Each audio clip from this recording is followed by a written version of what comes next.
Hard hitting vlogs. Hello viewers, भाई दक्षिण भारत खासकर तमिलनाडु में हिंदी विरोध नई बात नहीं है। राज्य में एक बार फिर हिंदी विरोध के स्वर विधानसभा में उठे हैं। तमिलनाडु विधानसभा ने हिंदी थोपे जाने के खिलाफ हाल ही में एक प्रस्ताव पास किया। तमिलनाडु सरकार ने केंद्र से आधिकारिक भाषा पर संसदीय समिति की रिपोर्ट में की गई सिफारिशें लागू न करने का अनुरोध भी किया। मुख्यमंत्री M.K. स्टालिन ने प्रस्ताव पेश करते हुए कहा कि 9 सितंबर को राष्ट्रपति को सौंपी गई सिफारिश न सिर्फ तमिल सहित देश की बाकी क्षेत्रीय भाषाओं के खिलाफ है, बल्कि उन भाषाओं को बोलने वाले लोगों के हितों के भी खिलाफ है। फ्रेंड्स, स्टालिन ने संसदीय समिति की सिफारिशों को पूर्व की सरकारों के तमिलनाडु की जनता के लिए किए गए वायदों के खिलाफ बताया। उन्होंने कहा कि सिफारिश 2 भाषा नीति के खिलाफ विधानसभा में CN अन्नादुरई की ओर से लाए और सदन में पारित प्रस्ताव के खिलाफ है। स्टालिन ने 1965 की तर्ज पर हिंदी विरोधी आंदोलन छेड़ने की धमकी भी दी। फ्रेंड्स, स्टालिन ने असेंबली में प्रस्ताव पेश करने से पहले PM नरेंद्र मोदी को पत्र लिखकर विरोध भी किया। उन्होंने आरोप लगाया कि केंद्र सरकार की ओर से गैर हिंदी भाषी राज्यों में हिंदी भाषा को लागू करने के लिए लगातार कोशिशें हो रही हैं।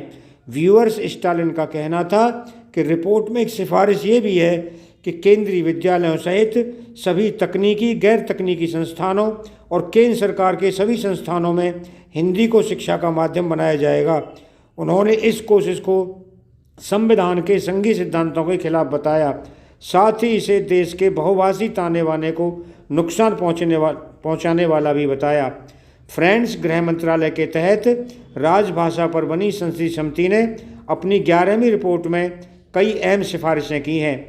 उसमें कहा गया है कि प्रशासनिक स्तर पर बातचीत की भाषा हिंदी होनी चाहिए। साथ ही पढ़ाई लिखाई में भी हिंदी भाषा को बढ़ावा देने पर जोर देने की बात भी कही गई।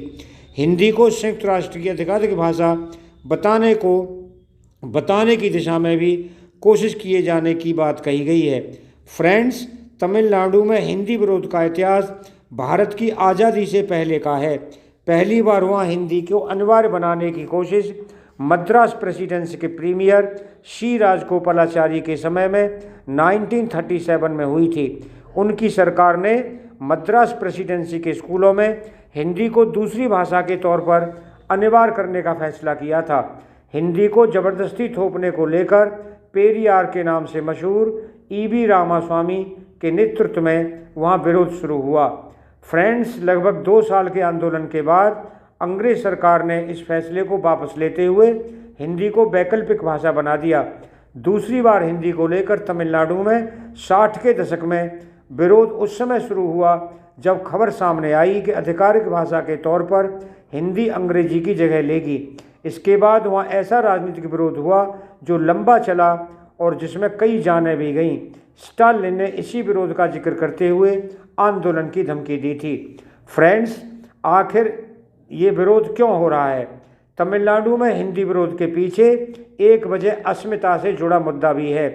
तमिल लोगों के सामने हिंदी को तमिल बनाम हिंदी और आर्य बनाम द्रविड़ के तौर पर रखने की कोशिश होती रही है।